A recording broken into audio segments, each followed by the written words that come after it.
అమరావతి పునఃప్రారంభానికి ఏర్పాట్లు పూర్తి చేసింది ప్రభుత్వం. చరిత్రలో నిలిచిపోయేలా పునఃప్రారంభ కార్యక్రమం నిర్వహించేలా ప్రభుత్వం భావిస్తోంది. ప్రధాని మోదీ చేతుల మీదుగా నేడు మధ్యాహ్నం 3:25 ప్రారంభం కానుంది. పునఃప్రారంభానికి సూచిగా పైలాన్ ఆవిష్కరించనున్నారు ప్రధాని మోదీ. ఈ కార్యక్రమానికి రాష్ట్రం నలుమూలల నుంచి 5 లక్షల మంది హాజరవుతారని ప్రభుత్వం అంచనా వేస్తోంది.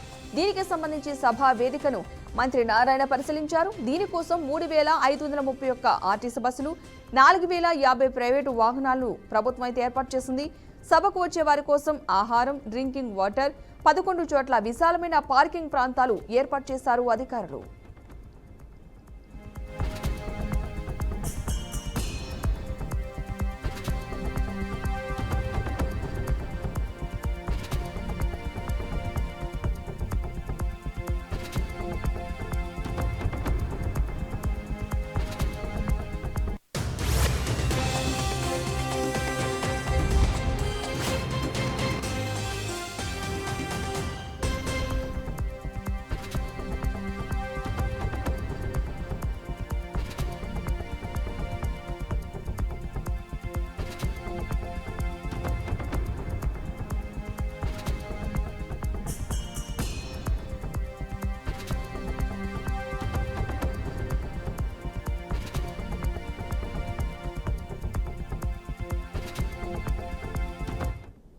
ఇదే అంశానికి సంబంధించిన పూర్తి సమాచారాన్ని ఏపీ బ్యూరో చీఫ్ శాంశివరావు అందిస్తారు. శాంశివరావు, చెప్పండి. ప్రధాని నరేంద్ర మోడీ నేడు అమరావతికి రానున్నారు. రాజధాని పనులను పునఃప్రారంభించనున్నారు. అమరావతి రిలాన్స్ కార్యక్రమానికి హాజరవుతున్న ప్రధాని నరేంద్ర మోడీ ప్రారంభోత్సవాలు, శంకుస్థాపనలు చేయనున్నారు. అనంతరం బహిరంగ సభలో కూడా మోదీ ప్రసంగించనున్నారు. ఈ సభకి ఇప్పటికే అన్ని ఏర్పాట్లు కూడా పూర్తయ్యాయని చెప్పుకోవచ్చు. దాదాపు 5 లక్షల మంది ఈ సభకు హాజరవుతారని చెప్పి కూడా అంచనా వేస్తా ఉన్నారు. అయితే మోదీ పర్యటనకు ప్రతిష్టాత్మకంగా తీసుకున్నటువంటి కూటమి ప్రభుత్వం చుట్టుపక్కల కృష్ణా, గుంటూరు, ప్రకాశం, పశ్చిమ గోదావరి, తూర్పు గోదావరి జిల్లాల నుంచి అత్యధిక సంఖ్యలో జనాలను అయితే సమీకరిస్తున్నటువంటి పరిస్థితి అయితే ఉందని చెప్పుకోవచ్చు. అయితే ఈ రోజు దాదాపు 58,000 కోట్ల రూపాయల పనులకు అయితే శంకుస్థాపన చేయనున్నారు ప్రధాని మోదీ. శాశ్వత హైకోర్టు సచివాలయంతో పాటు అసెంబ్లీ భవనాలు, న్యాయమూర్తుల నివాస భవనాలు, ఎమ్మెల్యేలు, మంత్రులు, ఐఏఎస్ క్వార్టర్స్ కు మోదీ శంకుస్థాపన అయితే చేయనున్నారు. దీంతో పాటు పలు రోడ్లు, రైలు, కేంద్ర ప్రాజెక్టులకు కూడా మోదీ శంకుస్థాపన చేయనున్నారు. మోదీ సభకు మొత్తం 3 వేదికలు నిర్మించారు. ఇందుకోసం 11 చోట్ల పార్కింగ్ ప్రదేశాలు కూడా ఏర్పాటు చేశారని చెప్పుకోవాలి. అయితే ముఖ్యంగా మోదీ వస్తున్నట్టు సందర్భంగా పూర్తి స్థాయిలో కూడా ఈ పునర్నిర్మాణ సంకల్పం అయితే జరుగుతుందని చెప్పుకోవచ్చు. రాజధాని అమరావతి విధ్వంసమే లక్ష్యంగా 3 రాజధానుల పేరుతో వైకాపా పాలకులు చేసినటువంటి కుట్రలను కూడా ఎదురొడ్డి అమరావతి పరిరక్షణకు 16,330 రోజులు ఎత్తిన జెండా పెట్టకుండా రైతులు కూడా అలుపెరగని పోరాటం చేశారు. ఆ పోరాటానికి ప్రతిఫలం దక్కిందని చెప్పుకోవాలి. అదే మొత్తం పూర్తి స్థాయిలో కూడా అమరావతి పనులకు సంబంధించి అయితే ఇప్పటికే కొన్ని వేల కోట్ల రూపాయలు శంకుస్థాపన చేస్తున్నటువంటి నేపథ్యంలో అక్కడ ఉన్నటువంటి రైతులైతే ఈ యొక్క రైతులకు రాజధాని అభివృద్ధి ఫలాలు అయితే వచ్చేది. గత తెదేపా ప్రభుత్వం హయాంలో కేవలం 58 రోజుల వ్యవధిలో రైతులకు 34,000 రూపాయలకు పైగా వచ్చాయి. ఇప్పుడు ప్రస్తుతం రాజధానిలో ఉన్నటువంటి రైతులకి ఇబ్బంది ఎదుర్కొంటున్నటువంటి నేపథ్యంలో ప్రస్తుతం అయితే రాజధాని పునఃప్రారంభానికి అయితే ఈ పూర్తి స్థాయిలో కూడా ఉంటుంది. అయితే మోడీ యొక్క ఇప్పుడు యావత్ దేశ దృష్టి ఇప్పుడు అమరావతి వైపు ఉందని చెప్పుకోవాలి. పునఃప్రారంభానికై కేంద్రీకృతమైందని చెప్పుకోవాలి. 5 ఏళ్ల క్రితం అట్టహాసంగా మొదలై ఆ తర్వాత అతాంతరంగా నిలిచిపోయినటువంటి అమరావతి పనులు మరోసారి ప్రధాని మోదీ చేతులుగా ప్రారంభం కావడంతో భారీ స్థాయిలో కూడా ఏర్పాట్లు చేసింది రాష్ట్ర ప్రభుత్వం. అమరావతి పునఃప్రారంభం మొదలు మోదీ బహిరంగ సభ వరకు ఏర్పాట్లో చిన్న పొరపాటు కూడా జరగకుండా మంత్రులు, ఉన్నతాధికారులు ప్రత్యేక శ్రద్ధ అయితే తీసుకున్నారు. మధ్యాహ్నం 2:45 గన్నవరం ఎయిర్పోర్ట్ కి మోదీ చేరుకుంటారు. ఢిల్లీ నుంచి మధ్యాహ్నం 2 గంటలకు అక్కడ చేరుకున్న తర్వాత ఎయిర్పోర్ట్ లో చేరుకుని ప్రధాని మోదీ మంత్రులతో కూటమి నేతలతో స్వాగతం పలుకుతారు. ఎయిర్పోర్ట్ నుంచి హెలికాప్టర్ ద్వారా 3:15 వెలగపూడి సచివాలయం దగ్గరికి చేరుకుంటారు ప్రధాని. అక్కడ చంద్రబాబు, పవన్ వెల్కమ్ చెప్తారు. ఆ తర్వాత ఎలిఫెంట్ నుంచి సభా వేదిక వరకు కూడా ప్రధాని రోడ్ షో కూడా ఉంటుంది. ఇరువైపులా ప్రజలు అభివాదం చేస్తూ సభాస్థలికి రానున్నారు మోదీ. అయితే సభాస్థలికి చేరుకొని అమరావతి పునఃప్రారంభం కార్యక్రమంలో పాల్గొంటారు. అమరావతి పునఃప్రారంభం వేదిక నుంచే రాష్ట్రంలో వివిధ ప్రాంతాలు చేపట్టినటువంటి రాష్ట్ర ప్రాజెక్టులకు కూడా శంకుస్థాపన చేసుకోవచ్చని చెప్పుకోవచ్చు. అయితే అమరావతి రీలాంచ్ కు సంకేతంగా ప్రభుత్వం ఏర్పాటు చేసిన పైలాన్ ప్రత్యేకంగా ఆకర్షణగా నిలుస్తుంది. అయితే అమరావతి ఇంగ్లీష్ పదంలో మొదటి అక్షరం ఏ ఆకారంలో పైలాన్ ఏర్పాటు చేశారు. 21 అడుగుల ఎత్తులో పూర్తి గ్రానైట్ స్టోన్ తో కూడా ఈ పైలాన్ నిర్మించడం జరిగింది.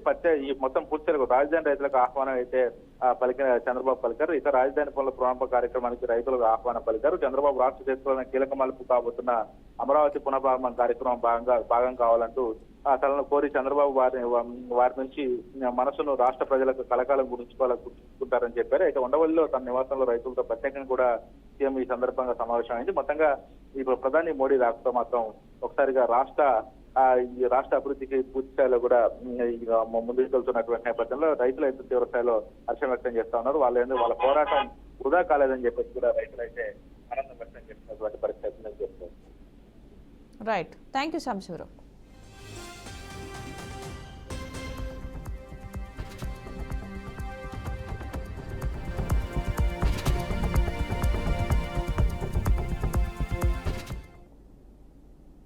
దేశవ్యాప్తంగా చేనేత హస్తకళలను ఉత్సాహపరిచే ఉద్దేశంతో కేంద్ర ప్రభుత్వం ప్రకటించిన యూనిటీ మాల్ విశాఖపట్నంలోని మధురవాడలో నిర్మించనున్నారు. ఈ మాల్ నిర్మాణాన్ని G+4 అంతస్తులుగా 172 కోట్ల రూపాయల వ్యయంతో నిర్మించనున్నారు. ఇక ప్రాజెక్టుకు తొలి దశలో కేంద్ర ప్రభుత్వం 86 కోట్ల రూపాయలు మంజూరు చేసింది. నిర్మాణ పనుల కోసం టెండర్ల ప్రక్రియ ఇప్పటికే పూర్తయింది. నేడు యూనిటీ మాల్కు వర్చువల్గా ప్రధాని మోదీ శంకుస్థాపన చేయనున్నారు. 2026 మార్చిలోగా పూర్తి చేసి ప్రజలకు అందుబాటులోకి తీసుకురావాలని కేంద్ర ప్రభుత్వం లక్ష్యంగా పెట్టుకుంది.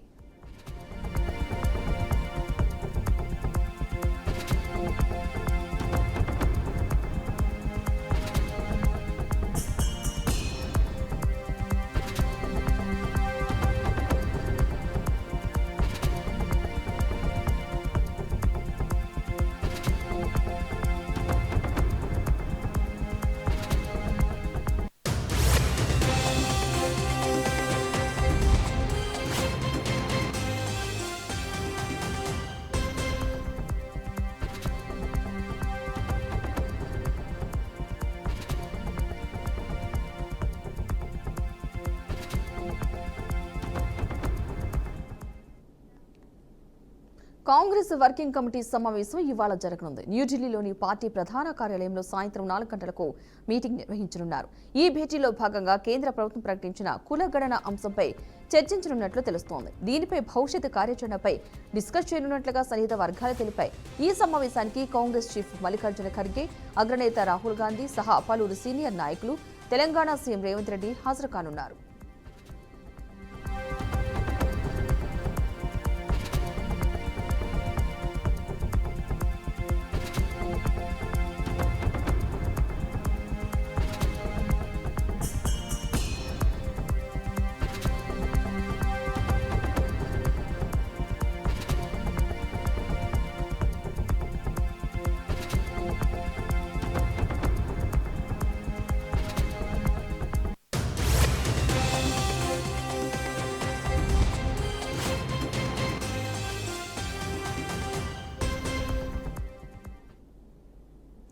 ప్రధాని నరేంద్ర మోదీ పర్యటన సభ జరిగే ప్రాంతానికి 5 కిలోమీటర్ల పరిధిని నో ఫ్లై జోన్గా ప్రభుత్వం నిర్ణయించింది. ప్రధాని పర్యటన పూర్తయ్యే వరకు డ్రోన్ ఎగురవేయడానికి కూడా అనుమతి ఉండబోదని డ్రోన్ కార్పొరేషన్ అధికారులు తెలిపారు. గన్నవరం విమానాశ్రయం చుట్టుపక్కల ఇవే నిబంధనలు అమలవుతాయి. పహల్గాంలో ఉగ్రదాడి నేపథ్యంలో ప్రధాని పర్యటనకు భారీగా భద్రతా ఏర్పాట్లు చేస్తున్నారు. ప్రధాని తిరువనంతపురం నుంచి ప్రత్యేక విమానంలో గన్నవరం ఎయిర్పోర్ట్లో దిగుతారు. అక్కడ ఆయనకు రాష్ట్ర హోంమంత్రి వంగలపూడి అనిత, డిప్యూటీ స్పీకర్ రఘురామకృష్ణరాజు స్వాగతం పలుకుతారు. విమానాశ్రయం నుంచి ప్రధాని హెలికాప్టర్లో అమరావతికి చేరుకుంటారు.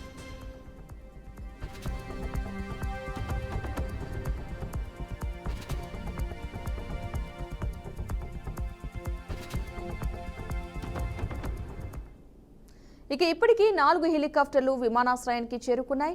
వాతావరణం అనుకూలించకపోతే రోడ్డు మార్గాన వెళ్లాలా 2 మార్గాలను ఎంపిక చేశారు.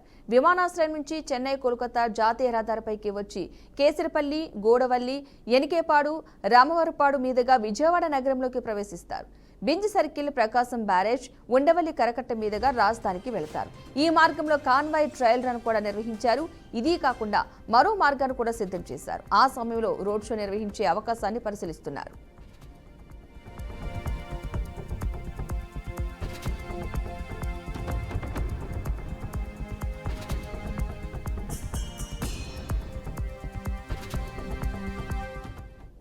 రోడ్ షో కనుక ఉంటే ఆ ప్రాంతం కూడా నో ఫ్లై జోన్ పరిధిలోకి వస్తుంది.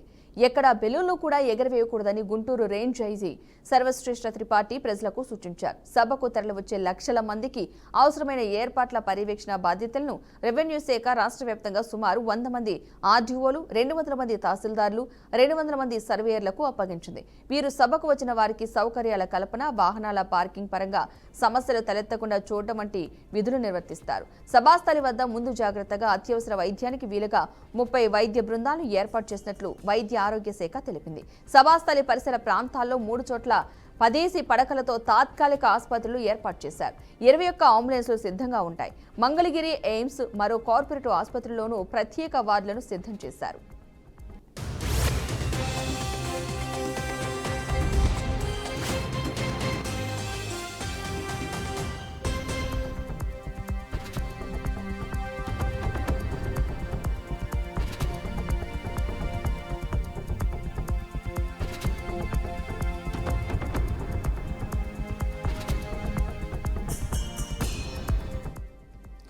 సభకు కట్టుదిట్టంగా ఏర్పాట్లు చేశామని, సభకు వచ్చేవారికి ఎలాంటి అసౌకర్యం ఉండదని మంత్రుల బృందం తెలిపింది. ఈ బృందంలో సభ్యులైన పయ్యావుల కేశవ్, నారాయణ, నాదెండ్ల మనోహర్, కొల్లు రవీంద్ర సభా ప్రాంగణంలో పర్యటించి ఏర్పాట్లను సమీక్షించారు. అమరావతి పనుల పునః ప్రారంభోత్సవంతో రాష్ట్ర ప్రజల్లో ఉత్సాహం కనిపిస్తోందని అన్నారు.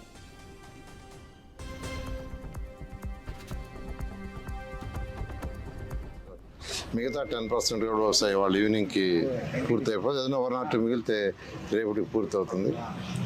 ఏదైతే 2014-19లో రైతు సోదరులు కేవలం 58 రోజుల్లో, అంటే 2015 జనవరి 1 నోటిఫికేషన్ ఇస్తే 2015 ఫిబ్రవరి 28 అర్ధరాత్రికి 34,000 ఎకరాలను ఒక్కటంటే ఒక్క చిన్న లిటిగేషన్ కానీ కోర్టు కేసు కానీ ఏమీ లేకుండా ముఖ్యమంత్రి గారు, ఆ రోజు ముఖ్యమంత్రిగా ఉన్న గౌరవనీయ నారా చంద్రబాబు నాయుడు గారి మీద ఉన్న నమ్మకంతో రైతు సోదరులు ఇచ్చారు. ముఖ్యమంత్రి గారు ఇక్కడ ఒక ఇంటర్నేషనల్ క్యాపిటల్ సిటీ కట్టాలని, ప్రపంచంలో ఉన్న టాప్ 5 ఒకటి కావాలని ఆ రోజు దిశానిర్దేశం ఇస్తే దాని ప్రకారం యాక్చువల్గా ఆ రోజు సింగపూర్ గవర్నమెంట్తో ముఖ్యమంత్రి గారు మాట్లాడటం, వాళ్ళ దగ్గర యాక్చువల్గా లేఅవుట్ డిజైన్ చేయించారు. తర్వాత దానికి సంబంధించిన కాంట్రాక్టర్స్ ఏదైతే రోడ్లు 365 కిలోమీటర్లు ట్రంక్ రోడ్స్, అంటే ఈచ్ రోడ్డు వెడల్పు 165 అడుగులు, ఆల్ రోడ్స్. అదేవిధంగా లేఅవుట్లు రోడ్లు 1500 కిలోమీటర్లు. అది కూడా ఈ రోడ్లు ఇవన్నీ కూడా ఎనీ కేబుల్ అండర్ గ్రౌండ్ ఉండాలా, ఎవ్రీథింగ్ అండర్ గ్రౌండ్ ఉండేటట్టుగా యాక్చువల్గా డిజైన్ చేయమని ఆదేశిస్తే ఆ విధంగా డిజైన్ చేసి టెండర్లు పిలవటం జరిగింది. 41,000 కోట్లకి వర్క్స్ టేకప్ చేసాం. ఆ వర్క్స్ శంకుస్థాపన కూడా ఆ రోజు. ఈ bulletin updates keep watching BRK news Telugu సత్తా.